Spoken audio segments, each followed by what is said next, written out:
Alléluia. Matthieu 9, verset 35 à 38. Je ne sais pas si vous avez parcouru la vie de Jésus un peu avec ses disciples. Moi, ce qui me marque, c'est qu'ils n'étaient pas à l'aise.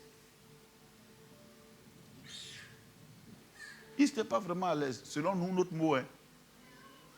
Voilà quelqu'un qui avait son usine de pêche, et puis il dit, suis-moi, et puis on marche seulement. On s'est évangélisé. Et puis on est content. C'est-à-dire, quand il parle, on est content. Pierre dit, tu as les paroles de la vie éternelle. C'est-à-dire, à l'entendre, ça te fait oublier tout. Et puis ils sont là. Ils dorment dans des airs, lui, ils vont partout. Ils n'étaient pas à l'aise. Mais qu'est-ce que ce Jésus a pour que quelqu'un soit à l'aise avec lui? Tu penses à tout sauf à toi. Alléluia. Gloire à Dieu. Alors donc, suivons un peu. Matthieu 9, verset 35. Oui, Jésus parcourait toutes les villes et les villages, enseignant dans les synagogues, prêchant la bonne nouvelle du royaume et guérissant toute maladie et toute infirmité. C'est lui qui faisait ça. Hein? Voyant la foule, il fut ému de compassion pour elle parce qu'elle était languissante et abattue comme des brebis qui n'ont point de berger. Alors il dit à ses disciples, 2 points, c'est ce verset-là que je voulais. Alors il dit à ses disciples, la moisson est grande, mais il y a peu d'ouvriers. Dis-moi croissance et stabilité. La moisson est grande, mais il y a peu d'ouvriers. La moisson est grande. Prenons déjà la moisson est grande. Pourquoi nous devons croître? Parce que la moisson est grande. Croître, grandir, nous développer. On va y arriver. La moisson est grande. Il n'a pas dit le travail de la semence est grand. Quand il y a moisson, c'est qu'il y a quelqu'un qui a semé et qui a entretenu le champ. Le champ a donné et ça mûrit. On est au stade maintenant de cueillir. Dis-moi moisson.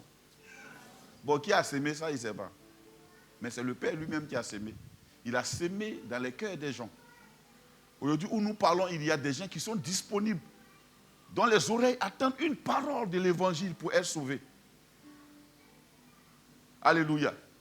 Il y a des gens qui sont disponibles, qui luttent, qui n'arrivent pas à dormir la nuit. Parce que l'amour de Dieu tombe dans leur cœur et ça bouillonne.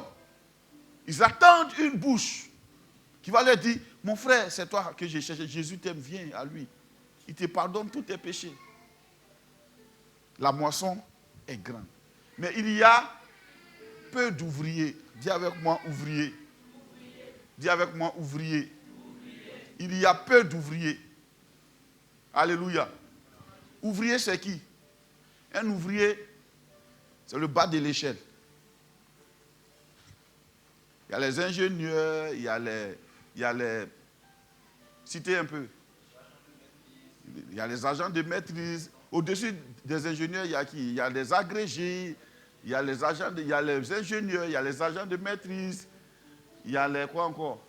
Il y a les employés, il y a les cadres supérieurs, ainsi de suite, jusqu'à l'ouvrier. L'ouvrier, c'est le dernier échelon. Et Jésus dit, lui, ce dont il a besoin, n'a pas besoin de cadres, n'a pas besoin d'ingénieurs, n'a pas besoin vraiment de docteurs, de cadres supérieurs. Il a besoin d'ouvriers. Dis-moi ouvrier. La moisson est grande. Mais Seigneur, il te faut des gens qui vont réfléchir pour voir à quel moment il faut commencer, par où commencer, à partir de quel angle. Il dit, j'ai besoin d'ouvriers. Dis-moi ouvrier. Un ouvrier, il sait qu'il n'est pas qualifié. C'est la spécialité de l'ouvrier. L'ouvrier, il sait que lui, il n'est pas qualifié. Donc, il a besoin de quelqu'un qui le dirige selon un plan. Pourquoi Jésus n'avait pas besoin de docteur, d'agent de maîtrise? Parce que c'est lui l'architecte. C'est lui le vigneron. C'est lui le bâtisseur. C'est lui qui fait toutes choses. C'est lui qui a le plan en main. Le plan directeur lui appartient. Mais il a besoin d'ouvriers. Dis-moi ouvrier. Un ouvrier, Patron, je t'apporte briques. Oui, 10 briques. Ah d'accord, ok. Il ne cherche pas à comprendre. Patron a dit combien? 10 briques. Il s'est chercher 10 briques. Je ne cherche pas à voir, non, la distance. Quand moi j'ai calculé, on dirait qu'il faut 9 briques et demi. Patron a dit, dis-moi ouvrier. Dis-le encore ouvrier. C'est Jésus, hein. La moisson est grande, mais il y a peu d'ouvriers. Après, verset suivant. Priez donc le maître de la moisson d'envoyer des ouvriers dans sa moisson. Les mots qu'il utilise sont forts. Il dit priez donc qui? Le maître. Car ce n'est pas le papa. Ce n'est pas le propriétaire. Ça dépasse propriétaire. Le maître. Un maître, il règne. Le maître, il gère. Il parle. Le maître de la moisson. Celui à qui appartient la moisson. Mais c'est pour toi, moisson. Pourquoi tu veux qu'on te prie encore? Parce qu'en fait, si tu ne le pries pas pour aller recruter encore d'autres ouvriers, quoi qu'il en soit, tu as fait. Tu vas faire. La moisson est grande. Ils ont marché. Ils sont arrivés à un stade. Jésus dit, où on est arrivé là? Il faut d'autres ouvriers. Ça veut dire que c'est dans l'avantage des ouvriers qu'il y ait d'autres ouvriers. Sinon, la tâche est trop grande. Alors, regardons l'ouvrier. L'ouvrier, c'est quoi? C'est quelqu'un qui fait des tâches salissantes. Des tâches que personne n'a envie de faire. Quand on voit une maison, on ne dit pas, mais l'ouvrier qui a fait ça, il est fort. Hein? On dit, l'architecte, là, vraiment, il est bon. Donnez-moi le numéro de l'architecte. La maison est belle, mais c'est un ouvrier qui s'est sali. Mais on demande le numéro de l'architecte. Alors, frère, qui sommes-nous? Des ouvriers ou bien des ingénieurs? Bon, ce matin, encourageons-nous, acceptons d'être des ouvriers. L'ouvrier, il demande l'avis du maître. L'ouvrier, il ne cherche pas à faire ce qui lui plaît. Il cherche à faire ce qui plaît au maître. L'ouvrier, il n'a pas de décision. L'ouvrier, il n'a pas d'avis. L'ouvrier, il est payé au jour et à la tâche. L'ouvrier. Et si le Seigneur a besoin d'ouvriers, allez-y comprendre quelque chose. C'est une moisson. Et il a besoin d'ouvriers. Quand on parle de moisson, pas de cueillette. Imagine ceux qui sont en train de cueillir raisin là. Ils coupent un peu, ils coupent dedans. C'est dit après. Raisin le Dieu, il y a son vert, il y a son rouge, il y a son jaune, il y a son tout ça, il y a son violet. Pendant qu'il est en train de moissonner, il mange.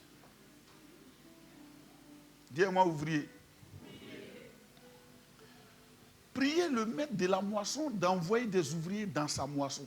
C'est-à-dire que pour que les ouvriers s'ajoutent à nous-mêmes encore, ça dépend du maître. Mais il les a où? Le maître, si tu les as déjà, pourquoi tu ne les envoies pas? Il ne les envoie pas parce qu'on pense qu'on est suffisant à l'œuvre. Alors, je peux vous dire ce matin, on n'est pas suffisant à l'œuvre.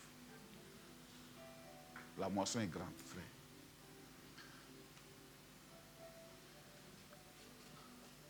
Où il va aller chercher ses ouvriers? S'il y a des ouvriers, c'est qu'il sait où les prendre. La spécialité de notre Dieu, c'est qu'il fait avec celui qui l'a fait. Il fait avec celui qui l'a fait.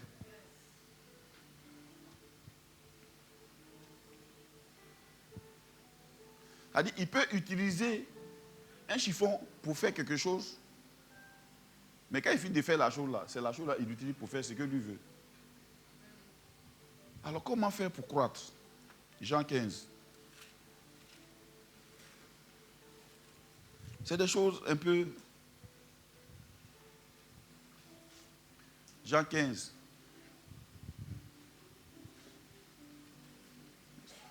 Jean 15, il dit quoi? Je suis le vrai cep. Le cep, c'est le tronc.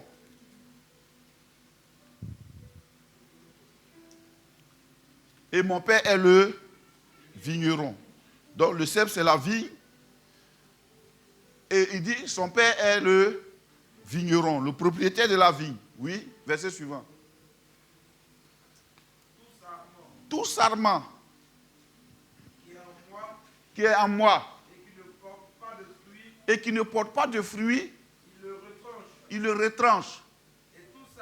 Et tout sarment qui porte du fruit, il le monte afin qu'il porte encore plus de fruits. On continue? Déjà, vous êtes purs. Oui. À cause de la parole que je vous ai annoncée. Donc lui, il nous purifie avec la parole, avec lui sa parole. Oui. Demeurez en moi. Demeurez en moi. Et je demeurerai en vous. Et je demeurerai en vous. Comme le sarment ne peut de lui-même porter du fruit. Oui. S'il ne demeure attaché au cep. Ainsi, vous ne le pouvez non plus. Oui. Si vous ne demeurez en moi. Bien, c'est bon. On va reprendre ce dernier verset. Demeurez en moi. Et je demeurerai en vous. Dans d'autres versions, il dit demeurez en moi. Déjà, moi, je demeure en vous. C'est lui, sa part, il a déjà fait. Maintenant, il dit nous, demeurons en lui. Restons attachés à lui. On continue. Comme le sarment. Comme le sarment ne peut de lui-même apporter du fruit. Oui.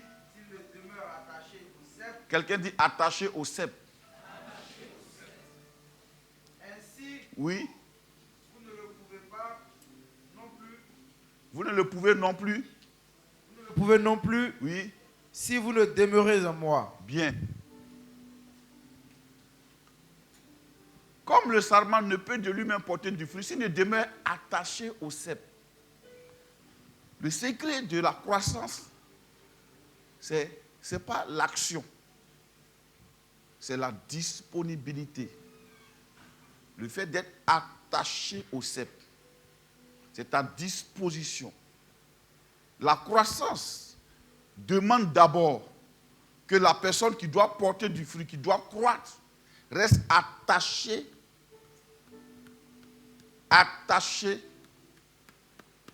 à la vie, attaché à Jésus. S'il y a attachement, ça veut dire qu'il doit avoir d'abord détachement. S'il y a connexion, il doit avoir d'abord déconnexion. Donc, pour la croissance, nous avons besoin de nous déconnecter pour nous connecter. Alléluia. Parce qu'en réalité, c'est lui qui réalise la croissance. On va voir tout à l'heure ce dont il parle. Attaché. Nous devons être attachés à Jésus. Attachés à Jésus. Attachés à Jésus. Et il a dit une phrase qui est vraiment... On continue la lecture. Verset 5. Oui. Je suis le cep. Il répète, je suis le tronc. Vous êtes les sarments. Vous êtes les branches. Celui qui demeure en moi. Celui qui demeure attaché à moi. Et en qui je demeure. Et en qui je demeure. Porte beaucoup de fruits. Porte beaucoup de fruits. Car sans moi. Car sans moi, ça c'est une affirmation grave. Vous ne pouvez rien faire. Vous ne pouvez rien faire. C'est la règle du royaume. Alors donc de quoi il parle? Si sans Jésus on ne peut rien faire, ça veut dire ce dont il parle, le fruit dont il parle, n'a rien à voir avec notre croissance financière. Puisque le monde croit financièrement. Ça n'a rien à voir avec notre croissance matérielle, puisque le monde croit matériellement. Il y a des gens qui ne sont pas chrétiens, qui sont prospères, qui se marient, qui voyagent, qui prennent des jets, qui sont bien habillés, bien coiffés. Il y a des femmes qui ne sont pas chrétiennes. elles sont stylées. Mais de quoi Jésus parle? Déjà, faisons cette distinction nette. Parce que l'Église a commencé à confondre ses biens avec les biens du monde. Nous avons quelque chose que le monde n'a pas. Sinon, on serait resté dans le monde. Do you understand? Il faut que ce soit clair. L'Église a commencé à confondre ce que Dieu lui a donné par rapport à ce que le monde a. Jésus dit, car sans moi, vous ne pouvez rien faire. Il y a des gens qui ne sont pas chrétiens, ils gèrent bien leur entreprise. Sans Jésus, ils la gèrent bien, ça prospère. Il y en a qui sont des brillants médecins sans Jésus. Il y en a qui ont des possessions sans limite, sans Jésus. Alléluia. Restez attaché à Jésus. Quand on est attaché à Jésus, il y a une communication, une communion, un échange de vertus, un échange de vie qui nous transmet. Et c'est cette vie qui est en réalité notre vie. Alléluia. Qui est un tout, mais qui n'est pas l'élément. C'est-à-dire que cette vie, elle peut produire la richesse, mais elle n'est pas la richesse. Cette vie peut produire la grandeur, mais elle n'est pas la grandeur. C'est la vie de Dieu. Alléluia. Mais quand nous restons avec lui, qu'est-ce qu'il fait? Quand nous sommes attachés à lui, il nous travaille. Frère, toi et moi, nous avons besoin de travailler, de laisser Dieu travailler sur nous. C'est-à-dire, pas de travailler sur nous, non. Parce qu'il a dit, sans lui, on ne peut rien faire. C'est lui qui le fait. Donc nous, on fait quoi? On se dispose. On reste attaché. Dis avec moi, ce n'est pas la faute à quelqu'un. Je dois m'attacher. Alléluia. Attaché à Jésus. Il a dit, hein, celui qui demeure en moi et en qui je demeure porte beaucoup de fruits. Et remarquez, beaucoup de fruits, et puis fruits, il n'y a pas S. Ah. Dieu aussi. Comment beaucoup de fruits? S'il parle de beaucoup de fruits et qu'il n'y a pas S, ça veut dire qu'il ne parle pas de la quantité de fruits, il parle quoi? Du volume. Du volume du fruit. Beaucoup de fruits, c'est-à-dire il est immense. Il est immense. Alléluia. C'est à cause de ça, il a dit aux disciples, demeurez dans la ville. Ne partez pas, sans que vous ne soyez dans la ville d'abord. L'urgence, ce n'est pas de partir. L'urgence, ce n'est pas de bâtir. L'urgence, ce n'est pas de faire. L'urgence, ce n'est pas les changements. Non, l'urgence, c'est nous. L'urgence, c'est nous. J'ai besoin d'être taillé. J'ai besoin d'être modelé à son image. J'ai besoin d'être taillé au point que c'est lui qui devient réel. Et moi, je m'efface. Alléluia. Je ne te dis pas ça pour que tu sois conscient de tes défauts. Je dis ça pour que tu comprennes l'urgence de courir vers lui. Parce que quoi qu'il en soit, même si tu es conscient de tes défauts, ça ne changera rien. Mais si tout le monde dit autour de toi tu es mauvais, ça ne changera rien pour autant. Ce qui va changer la chose, c'est l'attachement. C'est l'attachement. Alléluia. C'est l'attachement. Sans l'attachement, on ne peut rien faire. Parce que ce travail, ce n'est pas le nôtre, c'est le sien. Il nous fait porter ce fruit. On porte ce fruit. C'est-à-dire que le fruit, là, ce n'est pas nous qui le produisons, mais nous le portons. C'est-à-dire on vient le trouver chez nous, mais ce n'est pas pour nous. On vient, on te voit, tu as le fruit, mais le fruit là ne t'appartient pas. Ce n'est pas toi qui l'as produit. Pourtant, tu le portes. Il est en train de dire une révélation. Les branches portent des fruits, mais ce n'est pas les branches là qui ont produit ça. C'est le tronc. Les branches ne sont là que pour porter fruit. Et quand on vient, regarde la branche, elle porte beaucoup de fruits. Regarde les grappes. C'est magnifique. Tout le monde appréciera les branches. De toute façon, on confond l'arbre aux branches. Mais l'arbre, c'est le tronc. Si tu coupes les brins vont pousser encore. C'est le tronc qui est l'arbre. Do you understand? Bien. Et il dit quoi encore? Si quelqu'un ne demeure pas en moi, verset 6. Si quelqu'un ne demeure pas en moi, Si quelqu'un ne demeure pas en moi, il est jeté dehors. il est jeté dehors. Il n'y a pas d'alternative. Et ça, c'est Jésus. Il parle de façon claire. Si quelqu'un ne demeure pas en moi, s'il n'est pas attaché à moi, ce qui va se passer, il est jeté dehors. Oui? Comme le sarment. Là, il ne parle pas de l'enfer. Il parle d'être attaché à lui. C'est-à-dire, il est en toi et puis tu es dehors. Tu ne portes pas de fruits. Ce dont il parle, c'est trop profond, frère. Avant, je pensais que le fruit, là, c'était les âmes qu'on gagnait. Non, ça n'a rien à voir. Ce n'est pas ça du tout. Tu peux être un grand évangéliste et puis ne pas avoir fruit. Ce n'est pas de ça qu'il est question. Si quelqu'un ne demeure pas en moi, parce que demeurer en lui, être attaché à lui, ça ne dépend pas de lui, ça dépend de nous. C'est nous qui établissons l'ordre de priorité. C'est nous qui disons, il faut qu'il soit le premier, il faut qu'il soit à sa place, il faut que je lui donne la place. C'est comme quelqu'un qui vient chez toi, tu ne l'as pas logé, il est dans ton salon. C'est pourquoi je te dis, frère, il faut effacer de ton cœur les histoires de comment on appelle ça? Dans le ministère, moi j'aime sentir le ministère comme ci, comme ça. Bon, dans la jeunesse, beaucoup ont fait des erreurs comme ça. Ils ont pensé que le ministère, c'est par rapport à ce qu'eux, ils sentent. Ce n'est pas vrai. C'est par rapport à ce que le maître fait. Et c'est par rapport à ce qu'il veut faire, non pas au travers de toi, mais il veut faire de ta vie. C'est de ça qu'il est question. Il est jeté dehors comme le sarment. Et il fait quoi? Il sèche. Il sèche. Mais quel est ce fruit? Quand on ne le porte pas, on sèche.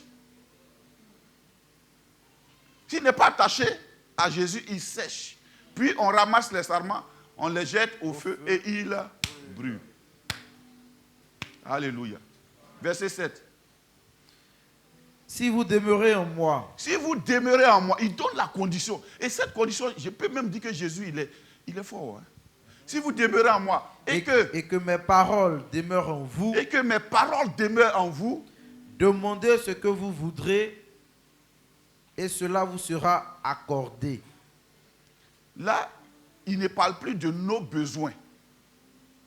Il parle de demander ce qu'on veut. Il dit, si vous demeurez en moi et que mes paroles demeurent en vous. Si vous demeurez en moi, c'est un présent continu. Ça ne veut pas dire on demeure aujourd'hui et puis on quitte. C'est continu, c'est une fonction continue. Si vous demeurez en moi, si vous restez attaché à moi, vous voyez, c'est comme le flotteur avec le plomb. Le plomb, quand on le jette dans l'eau, il va au fond. Mais quand on l'attache au flotteur et qu'on le jette sur l'eau, il flotte. La loi de la gravitation n'a pas changé. Sa nature de plomb n'a pas changé. Mais comme il est attaché au flotteur, il prend, la loi de la flottabilité intervient, puis lui flotte. Vous voyez un peu? Si vous demeurez en moi, si vous restez attaché à moi, et que mes paroles demeurent en vous, demandez ce que vous voudrez, et cela vous sera accordé. Donc, quand tu vois quelqu'un, et là, je peux même dire que c'est... Il me plaint. Cela vous sera accordé, d'accord? Verset suivant. Si vous portez beaucoup de fruits, il répète encore, si vous portez beaucoup de fruits, et fruits, il n'y a pas S. C'est ainsi que mon Père sera glorifié. Ah! Donc, la gloire qu'on donne au Père, il dit, la façon de glorifier le Père, c'est quand on porte beaucoup de fruits. Un fruit volumineux. Un fruit avec une densité importante. Un fruit. Si vous portez beaucoup de fruits, c'est ainsi que mon Père sera glorifié et que vous serez mes disciples. Mes disciples. Donc les disciples de Jésus, leur point d'identification, c'est le volume du fruit. Ce n'est pas là l'église, c'est le fruit. Dis-moi le fruit. Le fruit.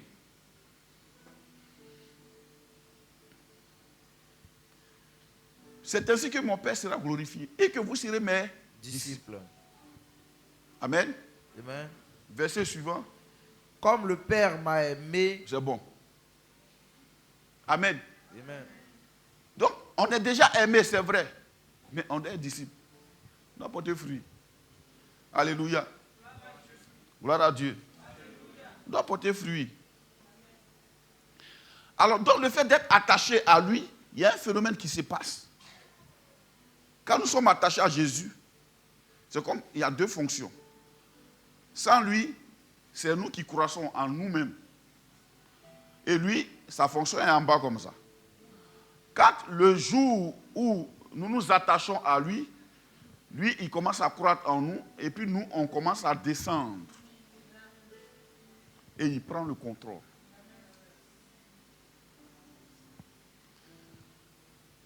Jean-Baptiste a compris ça, Jean 3,30.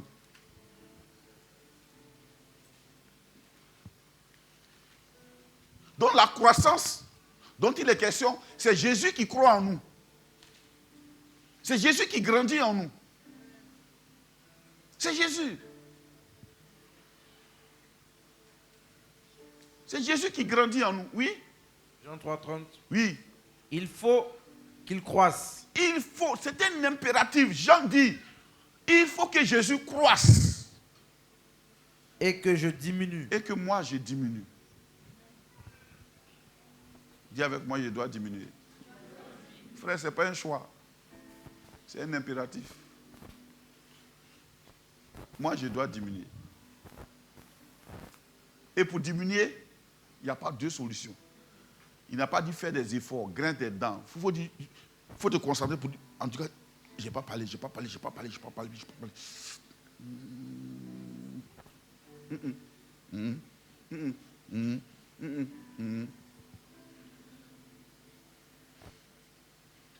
Au dernier, ce n'est pas qui a sorti. Tu vas parler. Il dit, la solution c'est d'être attaché à lui. Donc, quand il jette sa sonde de croissance, il n'évalue pas en réalité sa croissance, il évalue ton degré d'attachement à lui. Quel est ton temps que tu prends avec lui? Quel est ton temps que tu prends avec lui? Alléluia. Amen. Tu sais, on peut être dans le ministère tout en réalisant nous-mêmes nos propres objectifs. Oui. Écoutez bien les gens aujourd'hui en train de prêcher. Ils vont te dire les différentes techniques pour que ton église croisse. Ce n'est pas ça la question. La question n'est pas là. La question, c'est de faire ce que Jésus veut. La question, ce n'est pas de me faire connaître. C'est que Jésus soit connu. La question, ce n'est pas d'attacher les gens à ma personne. Je suis trop mauvais pour que tu t'attaches à moi. La question, c'est, est-ce que je t'ai conduit à t'attacher à Christ? Je ne dirais même pas mauvais. Moi, je suis trop bon. Oui, parce que quand Christ est en toi, tu es bon.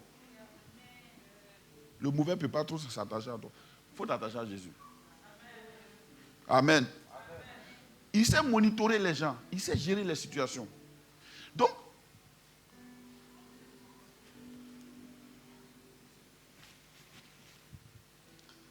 j'ai commencé à lire le document que tu m'as donné, mais il est riche. Waouh.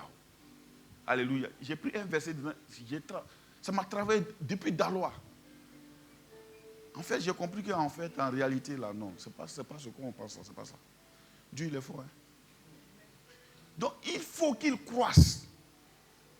Or, pour qu'il croisse, ça veut dire, ce sont ses priorités, ce sont ses désirs, sa volonté, son souhait, tout est lui. Voilà une personne qui n'a jamais accepté d'être dernier. C'est pourquoi il a commencé sur la terre à être dernier, parce qu'il devait être premier. Colossiens 1,17 dit, il est avant toute chose, et toute chose subsiste en lui. Toute chose peut exister en lui, et puis ne pas subsister en lui. Subsister veut dire demeurer, prendre du temps. Amen. Jérémie 18.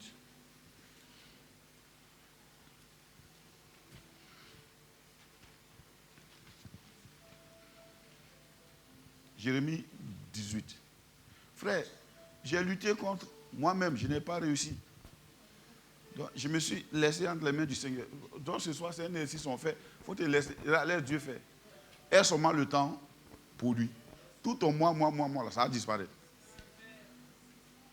Amen. Jérémie 18. Là-bas, verset 1. La parole qui fut adressée à Jérémie de la part de l'Éternel en ces mots. Lève-toi et descends dans la maison du potier. Là, je te ferai entendre mes paroles. Avant, quand Dieu parlait au prophète, il lui a donné toujours une image. Il y a un jour même, il a dit à un des prophètes, va, couche avec une prostituée. Avant que je ne t'explique pourquoi je te dis ça. Il va, il couche avec la prostituée, il dit, ah, c'est comme ça que Israël fait. Il se prostitue. Ah, ok. Oui. Il y a un qui il a dit, bon, mets les excréments humains là dans le pain. Il dit, ah Seigneur, pardon. Il dit, bon, mets pour le bœuf dedans. Et puis mange. Il finit, il dit, ah, tu vois, vous me jetez les excréments au visage. Regarde. C'est comme ça que les prophètes y parlaient. Bon, aujourd'hui, le ministère prophétique est lutté, mais j'ai envie de dire, Seigneur, tu ne peux pas ramener le ministère prophétique d'avant. Il y a un à qui il a dit, il faut te coucher sur un côté pendant 365 jours. Un an, tu es couché sur un seul côté. Frère, c'est pour te dire une parole. Il dit, va chez le potier. Après, il dit quoi? Je descendis dans la maison du potier. Je descends dans la maison du potier. Et voici, il travaillait sur un tour. Il travaillait sur un tour. Ça dit que les tours là, c'est la meule qui fait tourner l'argile là. Il travaillait sur un tour. Donc, l'argile là, ça tourne dans ses mains. Oui, après? Le vase qu'il faisait ne réussit pas. Le vase qu'il faisait ne réussit pas. Qui a dit que le vase n'a pas réussi? C'est lui, le potier. Il ne réussit pas, oui. Comme il arrive à l'argile dans la main du potier. Comme il arrive à l'argile dans la main du potier. Oui. Il en refit un autre vase. Il a refait un autre vase. Tel qu'il trouva bon de le faire. Tel qu'il trouva bon de le faire. Et la parole de l'Éternel me fut adressée en ces mots. Oui. Ne puis-je pas agir envers vous comme ce potier, maison d'Israël, dit l'Éternel. Oui. Voici, comme l'argile est dans la main du potier, ainsi vous êtes dans ma main, maison d'Israël. C'est-à-dire, le fruit là, frère, tu as le porté, Il dit, c'est lui qui fait. Dispose-toi seulement. Lui, il prend l'argile, il fabrique. Puis regarde, ça ne lui plaît pas. Il remodèle encore. Oh, pendant qu'il est en train de faire comme ça là, l'argile là, c'est lui on malaxe comme ça. Hein.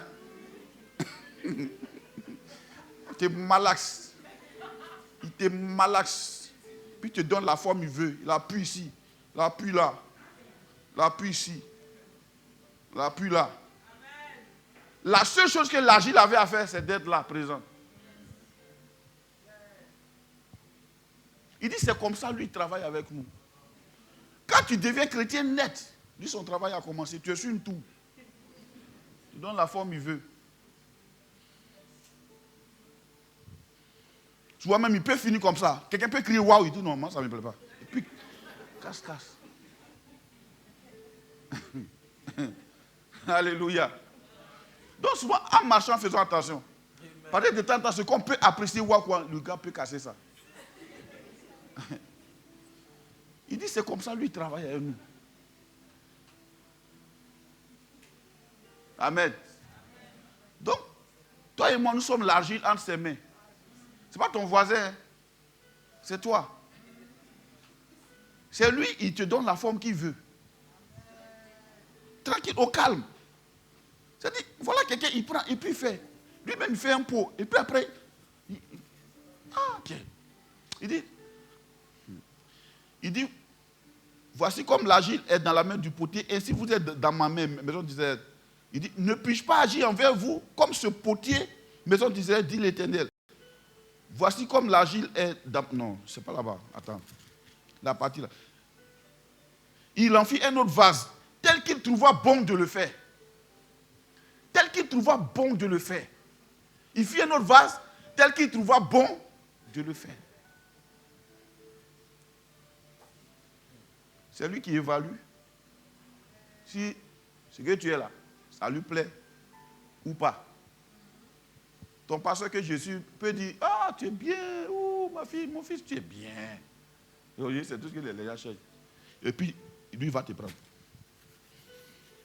Souvent même là, je peux précipiter son action. Parce qu'il était apprécié tôt. Il prend. Puis, ça m'a fait, hein? Je peux précipiter lui son action. Il prend et puis, comme j'ai parlé là, avant, il était en train de travailler dessus. Et puis moi, j'ai parlé maintenant. Il prend maintenant. Tu as parlé, je t'ai envoyé. Il prend, puis il l'arrache.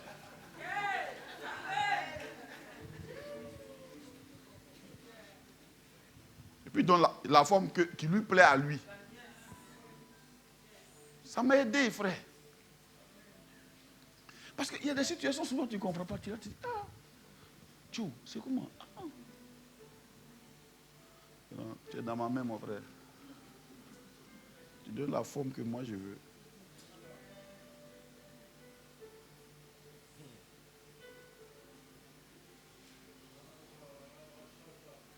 Donc, pour gagner du temps dans la croissance, on doit se disposer entre ses mains.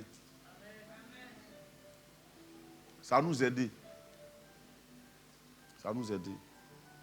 Regardez Moïse. Le gars prend le gars pour juste le tailler.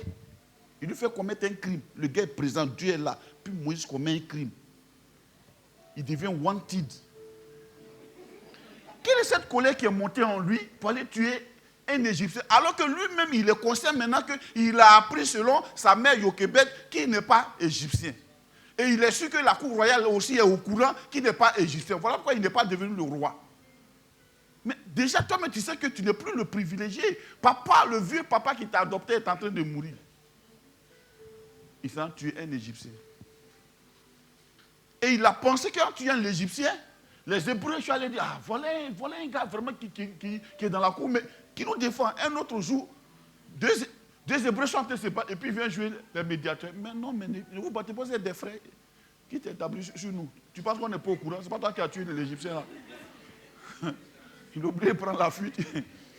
Avec tous ses vêtements royaux, il s'est retrouvé chez un adorateur du dieu de Madian. Là-bas, il n'a plus de droit. Il a devenu berger. Lui-même, il a 7 filles. Il cherchait un garçon pour mettre sur lui. Et il est arrivé au puits où des gens sont en train de faire palabre aux filles là, à cause de l'eau. Il les a défendus. Voilà, Moïse. Il a dit, moi-même, je t'adopte. Il faut t'asseoir, tu as sur mes troupeaux. Il est tombé amoureux de Séphora. Jean, il ne retourne plus en Égypte. Il est devenu Madianite, c'est bon. Là, je suis à l'aise, mon cher. Là-bas, les Hébreux ne me veulent pas. Les Égyptiens ne me veulent pas. Ici est bon.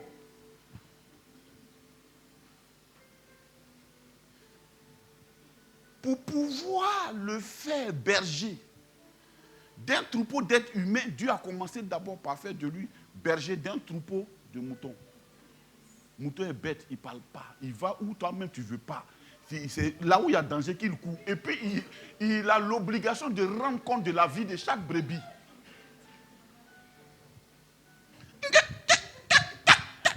Ça, les petits, tu vois les petits là, ils aiment sauter. Ils viennent d'apprendre à marcher, ils ne sont pas... Pourtant là-bas, là, on va te prendre. Mais il est derrière. Viens ici. Un bon matin, le petit mouton fait... C'est devant même buisson. Il a conduit Moïse. Et puis un coup, le feu s'est allumé.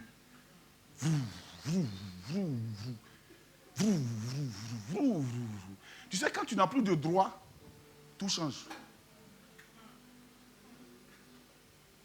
À un moment donné même, j'ai dit, mais attends, pourquoi je me plains trop comme ça? On dirait que j'ai trop de droits. Hein. Quand tu n'as plus de droits, là, tout change. Quand tu n'as pas de droits, tu pries. Quand tu es un ouvrier, l'ouvrier, il se met devant le maître pour dire, que veux-tu que je fasse? C'est ça la croissance. Soyons des ouvriers. Buisson là s'allume. Moïse pensait que Dieu allait l'envoyer peut-être chez les Madianites. Il fait quoi? Il cherche, c'est quoi ça? Feu, et puis les feux là sont verts. C'est quoi? Il cherche quelqu'un derrière. Il n'y a pas quelqu'un qui a allumé le feu là. C'est le feu divin. Une voix sort. Moïse! Moïse! Son cœur est coupé. Qui me connaît ici? Attention. Je suis un fugitif. Ce nom-là, c'est les Égyptiens qui l'ont appelé Moïse. Sinon, ce n'est pas un nom hébreu. Hein. Moïse, ça veut dire sortir des eaux. Qui me connaît ici? On te connaît, frère. Du moins, Dieu te connaît. Dieu te connaît. Même si tu as commis un crime, Dieu te connaît. Hein? Voilà, Dieu te connaît. Malgré tes lourds comportements et mes lourds comportements. Oui, moi j'ai un lourd comportement. Dieu me connaît. Dieu te connaît. Hein? Je comprends Paul. Il a dit un jour, maintenant je ne connais plus personne selon la chair. Parce que si tu connais les gens selon la chair, tu vas toujours faire. Hein? Vous voyez un peu, non? Il faut connaître les gens selon l'esprit. Il dit, qui es-tu? Il dit, je suis le Dieu de tes pères. Moi, mes pères ne m'ont jamais enseigné un Dieu. Nous, on a beaucoup de dieux. Il y a le Dieu Ra, il y a le Dieu... Parce qu'il pense qu'il est égyptien. Il dit, je suis le Dieu d'Abraham, d'Isaac et de Jacob. Je t'envoie, va libérer mon peuple. Frère, tu peux m'envoyer partout, sauf en Égypte. Vous savez, ce que Moïse a commencé à dire maintenant, il dit, je ne sais pas parler. En réalité, il dit, je ne sais pas parler. Frère, c'est quand tu ne sais pas parler même que tu es utile pour Dieu. Ce qui est incapacité chez toi, là, c'est ça qui devient la force de Dieu. Ce que les gens répriment chez toi, c'est ça qui devient la puissance de Dieu. Parce que quand il va faire, on dirait que c'est lui qui a fait, et non toi. Il dit, je ne sais pas parler. Dieu dit non, c'est qui guérit là? C'est moi, non. Il dit, voilà, depuis que je suis né, je n'ai jamais parlé. En fait, Moïse pense au crime qu'il a commis. Ah, vous et moi, nous sommes des Moïse.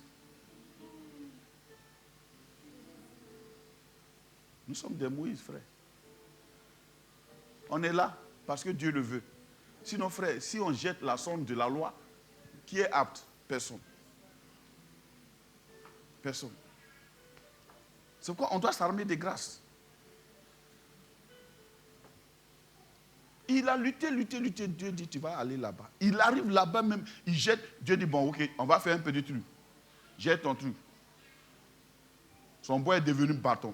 Tu n'as pas remarqué, il y a des fois, tu parles aux gens dehors, et puis eux, ils pleurent. Mon frère, c'est ton patron qui est en train de devenir serpent. Dieu a peut-être te rassuré que là, il est à toi. Ou bien, il y a des fois, tu t'es impressionné, le gars dit, je vais accepter le Seigneur. Aïe, petite parole, j'ai dit là, oui. Ton patron devient serpent. Il met ta main, il a les lèpres. Il dit, bon, va là-bas. C'est pour te fortifier. Il arrive là-bas, le gars parle. Pharaon dit, niet. En fait, c'était l'argile. L'argile. Parce que si au premier coup, le peuple est sorti, vous savez qui il va louer sur ce peuple? Moïse. Paul dit, si moi je peux être trouvé menteur et que Dieu est véridique, gloire à Dieu. Donc c'est comme si aux yeux du peuple, Moïse est devenu menteur. Toi, tu n'as pas dit que... Quand tu partais lui parler là, tu as dit que Dieu t'a dit que si tu parles net, on va sortir. Tu es parti parler, on a doublé nos travaux. On fait comment maintenant? Tu es menteur, quitte là. Oh. Il va voir Dieu, Dieu dit retourne là-bas encore demain. Argile. Dis-moi argile. Il a fait un premier pot. Ça lui plaît pas. Retourne là-bas demain. Ouh, pasteur, dans ce temps-là, tu vois, j'ai cette assurance que bientôt elle me marier. Et puis la saison passe. Argile.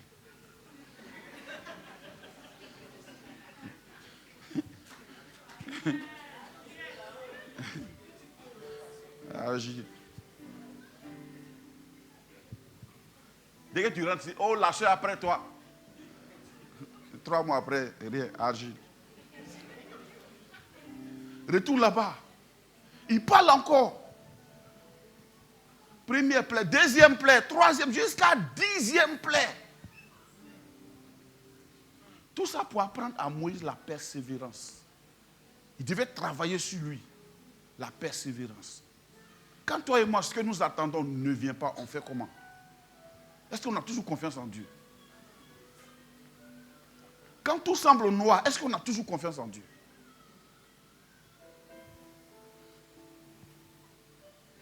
Quand on a souvent la possibilité même, est-ce qu'on peut toujours prier?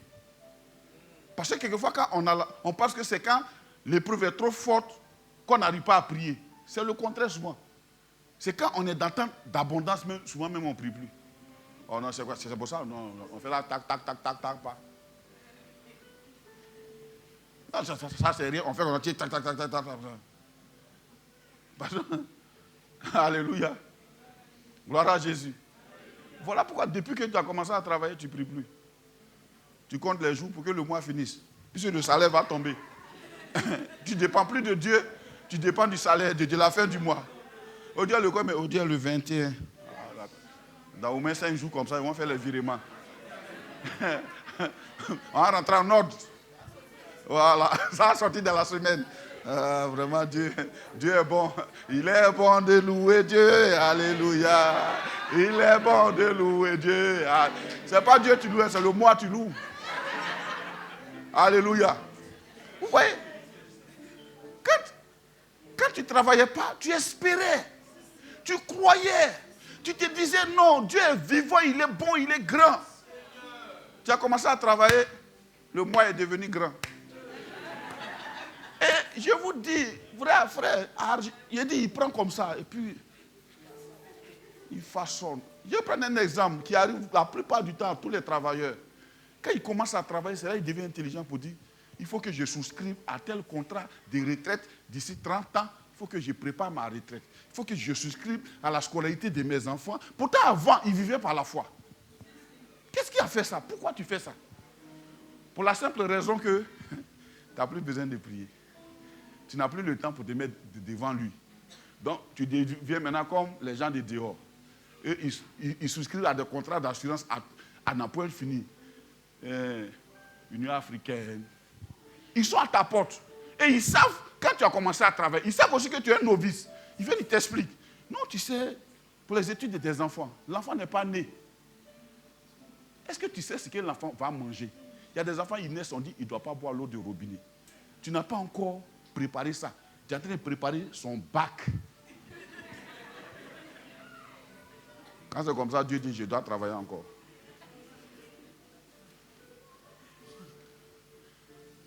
Avant, tu avais 100 000, tu étais très fidèle dans les dîmes. Depuis, c'est devenu 400, 500, 600, 800.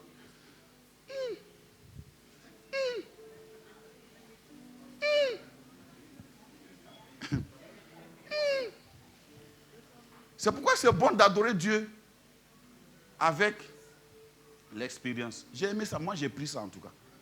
Parce que tu sais frère, l'expérience te parle mieux que tout. L'expérience te rappelle où Dieu t'a enlevé. L'expérience te dit, hey, tu vois là non, tu es passé par là. Quelquefois, allez-y visiter les quartiers où vous étiez avant. Dieu va vous parler.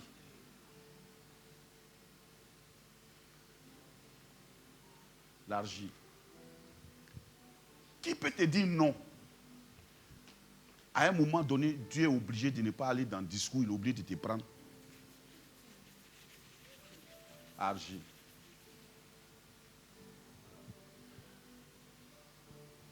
Il faut prier, non, moi j'aime l'adoration.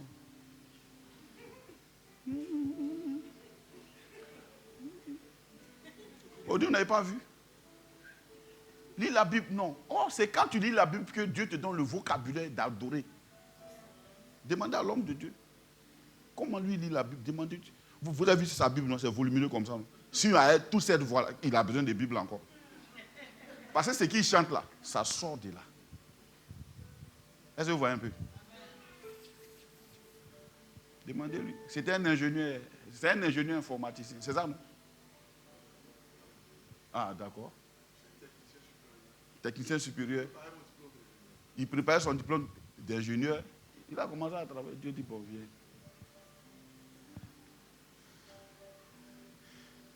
Donc, les chants qu'il écrit là, c'est l'expérience. Il vit. Il vit. Mon Dieu vit. À jamais.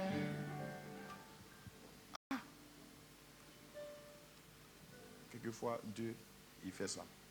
Donc, quand il est en train de faire, dispose le temps, il n'a qu'à faire. Laisse-le faire. Laisse-le faire. Ça va t'aider. Ça va m'aider. Alléluia. Ce n'est pas l'environnement. Frère, ce n'est pas ton frère. Ce n'est pas ton pasteur. Ce n'est pas ta soeur. Dieu, c'est l'argile. Tu es dans les mains de Dieu. Il est en train de te... Hein? Argile. Dis-moi argile. C'est ce qu'il est en train de faire. Avec la parole aussi, il te donne de comprendre de façon profonde. C'est pour ça, j'ai compris que, il y a des choses là, on ne peut pas forcer quelqu'un à faire. Regardez, offrande comme ça, c'est ce matin, mais on est en train d'adorer Dieu, et puis le Seigneur me dit, l'offrande, c'est pour permettre à Dieu de faire encore. Regardez une telle compréhension. Mais quelqu'un qui n'a pas eu cette révélation, l'offrande pour lui, il est en train d'aider le pasteur. Vous voyez un peu, non? Mais non, l'offrande, Dieu a fait, c'est pour permettre à Dieu d'aller encore à un niveau supérieur. Ça, c'est moi, ma compréhension.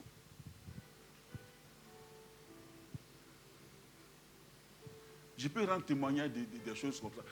Même dans la semaine passée, j'étais allé voir mon père, parce que quand je reçois, j'ai dit à ma femme, tiens, enlève ce que tu parles, c'est elle qui travaille sur la dîme. Voilà, je lui donne, elle enlève, tout son travail c'est d'enlever dîme. Bon, il faut donner une fonction à ta femme. Souvent, elle n'a qu'à enlever dîme là. Et puis après, tu reprends ta chose. Parce que souvent, quelqu'un s'arrête dans ta main là. Souvent, tu peux. Je dis, tiens, il faut enlever le truc là. Donc, on accumule, puis on va sur le vieux. On accumule. Un jour, on était là-bas. Mon enfant vient d'arriver en France. Tout ce que j'ai dans ces jours, ça à lui, j'envoie. Parce qu'il vient d'arriver. Il faut qu'il se fasse une place au soleil. On est venu. Il a appelé la nuit. Quand il dit, maman, c'est que... Et j'étais couché, j'ai commencé à prier. Matin, 9h, un de mes fils, il est venu. Il dit, il y a quoi? Moi, mon cœur a fait quoi? Il dit, fait quoi? Il n'est pas au travail, il fait quoi? Il y a quoi? Je me suis habillé, je suis descendu. Je rentre au bureau. Il dit, non, le Seigneur m'a mis à cœur de venir faire offrande. Il n'y a pas te dire le montagne. Si c'est ça, tu attends. Alléluia. Vous voyez un peu? Donc, j'étais assis là, quoi. Mais là, mon foyer coulait. J'ai dit, non, c'est Dieu, c'est Dieu. C'est Dieu, c'est Dieu. J'ai donné un rendez-vous à l'enfant lundi, on était vendredi. Je suis allé à rendre MoneyGram direct. Regardez comment Dieu sauve à l'instant. À l'instant.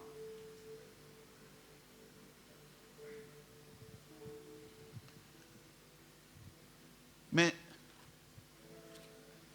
bon, moi je témoigne beaucoup. Donc. Proverbe 3, on a fini par là. Pourquoi il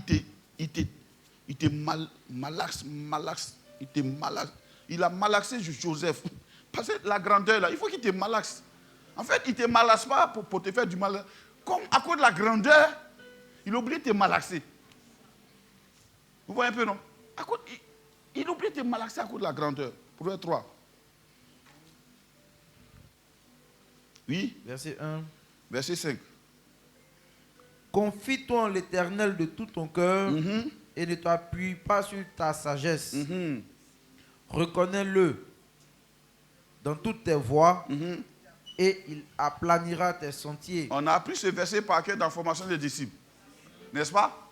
Mais moi, je l'ai réétudié encore. J'ai réétudié, selon le contexte. Allons encore devant. Verset 7. Verset 7. Ne sois point sage à tes propres yeux. Ne sois point sage à tes propres yeux. Crains l'Éternel. Crains l'Éternel. Et détourne-toi du mal. Et détourne-toi du mal. Regarde, hein, il dit confie-toi en l'Éternel de tout ton cœur. Hein? Ne t'appuie pas sur ta sagesse. On continue. Tout ça, il dit confie-toi en l'Éternel. Ne t'appuie pas sur ta sagesse. Il ne faut pas te confier en ce que tu penses. On continue. Oui? Ce sera la santé pour tes muscles. Ce sera la santé pour tes muscles. Et un rafraîchissement pour tes os. Et un rafraîchissement pour tes os. Honore. Attends. C'est-à-dire, il a fini de développer côté se confier, ne pas s'appuyer sur la sagesse. Il explique comment. Au verset 9. Honore l'Éternel avec tes biens. Oui. Et avec les prémices de tout ton revenu. Alors tes greniers seront remplis d'abondance et tes cuves regorgeront de mou. Bon, regardez ce verset-là. Il vient faire quoi au milieu de se confier? La foi et la sagesse. Il vient chez quoi? En réalité, Dieu m'a expliqué que il ne teste la foi de quelqu'un, la confiance de quelqu'un que lorsque la personne a en main. Do you understand? Sinon, tu ne peux pas ne pas te confier en Dieu quand tu n'as rien. Quand tu n'as rien, mon frère, tout le monde a confiance en Dieu. C'est ce que le Seigneur m'a expliqué. Il a dit, mais ce verset est venu chez quoi? Là, au milieu de « confiance en Dieu », il dit, mon fils, je ne regarde si la personne a confiance en moi que lorsque la personne commence à voir le nuage de l'abondance. Vous voyez un peu? Je ne sais pas si vous avez pris la partie là. Bien.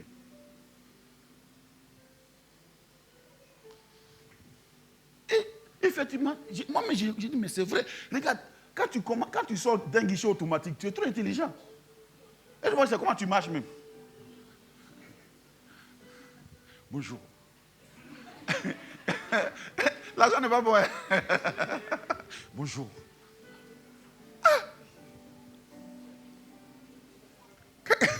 Quand tu as un problème qui est résolu, la petite goutte de sueur qui tombait, quoi, un coup, ça devient glacé. Sur toi comme ça. Tu commences maintenant à réfléchir, à développer. Vous voyez un peu, non? Moi, ça m'a appris dans ces jours, quand je marche, je me parle à moi-même. Il dit, Michel, tu n'as pas raison. Tu n'as pas raison. Est-ce que tu peux dire avec moi, j'ai pas raison? C'est ce que ça t'apprend. Ça dit, en fait, tu es dans la main du moulin. Tu es sur un moulin, mon frère. Il va te mourir. C'est son travail. Quand on dit Dieu là, c'est son travail. C'est son travail. Il va te mouler bien. Si il veut te permettre de te taire, il va te créer les conditions pour que tu la fermes. Tu vas la fermer un jour. Est-ce que vous comprenez ce qu'il dit? Il y en a qui aiment tellement parler. Il a dit, il faut te taire. Tais-toi. Tais-toi. Tais-toi. D'accord, ok. C'est parce que tu as l'occasion de parler, non? Puis créer une atmosphère où, dès que tu parles, on dit, oh, pardon. On dit, oh, pardon. Donc, vraiment, laissons-le. Attachons-nous à lui. Et la bonne nouvelle, c'est qu'il nous aime tellement. Moi, il lui pose la question, mais si tu fais comme ça, là, on peut fuir. Il dit, tu as fui, tu peux aller où? Tu es sur un moulin, tu n'as pas allé quelque part. Où tu es là? J'ai dit, mais on ne peut pas fuir. Il dit, non. Argile, là, ça est dans la main du potier. Regarde, vous êtes dans ma main. Il dit, ah, c'est vrai. Hein. C'est vrai, voilà, c'est vrai. Donc, ça ne va pas te tuer. Ça va te parfaire. Ça va te parfaire. Alléluia. Ça va te parfaire. C'est pourquoi aussi prier pour moi. En tant que leader, J'ai besoin d'avoir le cœur du Père. Pour dire, ça ne fait rien. Ça ne fait rien. Laisse tomber. Il ne faut pas que je gère les choses avec. Tu n'as pas raison. Avant, non, mais non. Dieu dit, il va te mouler. Hein. Alléluia.